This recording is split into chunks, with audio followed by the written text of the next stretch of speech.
எடப்பாடியை டெல்லிக்கு தூக்கும் அமலாக்கத்துறை, கதரும் அதிமுக தலைமை வட்டாரங்கள். நம்ம போடக்கூடிய வீடியோக்கள் உங்களுக்கு பிடிச்சிருக்கு அப்படின்னா ஒரு லைக் பண்றதுக்கு மட்டும் மறந்துடாதீங்க.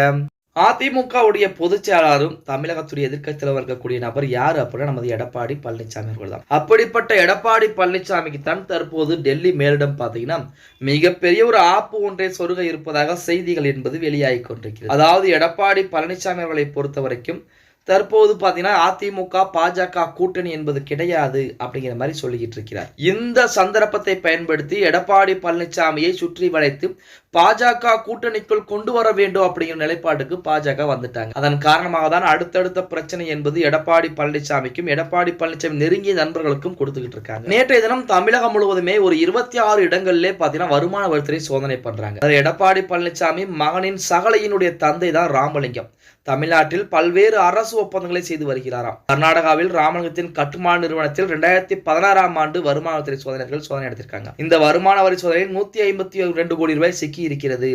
இதன் அடிப்படையில் தற்போது பாத்தீங்க அப்படின்னா அந்த நபரிடம் மறுபடியுமே அவர் சொந்த இடங்களில் புறம் சோதனை என்பது நடத்தப்பட்டு கொண்டிருக்கு. இப்ப அந்த எடப்பாடி பழனிசாமி உறவினர் வீட்டில் சோதனை நடத்துவது எடப்பாடி பழனிசாமியிடமே சோதனை நடத்துவதற்காகத்தான் பார்க்கப்படுகிறது அப்படின்னு சொல்லலாம். என்ன காரணம் அப்படின்னா இப்ப 2026 சட்டமன்ற தேர்தலிலே கண்டிப்பாக அதிமுக பாஜக கூட்டணி என்பது அமைய வேண்டும். அப்படி அதிமுக பாஜக கூட்டணி என்பது அமைந்தால் எடப்பாடி பழனிசாமிக்கு அதிமுகவிலேயே மதிப்பு மரியாதை என்பது இல்லாமல் போய்விடும். அதாவது எடப்பாடி பழனிசாமி 2024 வருடம் நாடாளுமன்ற தேர்தலிலே அதிமுக பாஜக கூட்டணி எவ்வளவோ முயற்சி செய்து முடியாது அப்படிங்கிற மாதிரி ஒரு நிலைமைக்கு வந்திருந்தார். 2026 சட்டமன்ற தேர்தலிலே பாஜகவுடன் கூட்டணி வைத்தால் அதிமுகவை காரி முகரல துப்பிடுவாங்க அப்படின்னு சொல்லலாம். ஏன் அப்படின்னா பழங்குடியின மக்களையும் அதாவது கீழ்த்தரப்பட்ட மக்களுக்கு பாஜக எதிராக இருக்கிறது, அவர்களுக்கு அதிமுக துணையாக நிற்கும் அப்படின்னு சொல்லித்தான் அதிமுக பாஜக கூட்டணியை விட்டு வெளியேறியது. ஆனா மறுபடியும் அதிமுக அந்த கூட்டணியை தேர்ந்தெடுத்தால்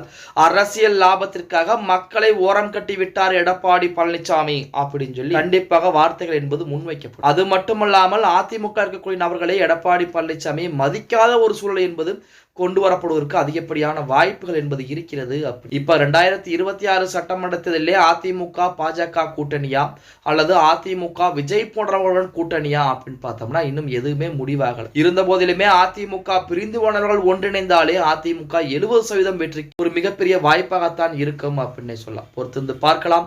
ஓகே गाइस, வீடியோ பிடிச்சிருந்தா மறக்காம ஒரு லைக் பண்ணி விட்டுருங்க. அப்படி இந்த வீடியோ ஃப்ரெண்ட்ஸ் அண்ட் ஃபேமிலிக்கும் ஒரு ஷேர் பண்ண மறந்துடாதீங்க.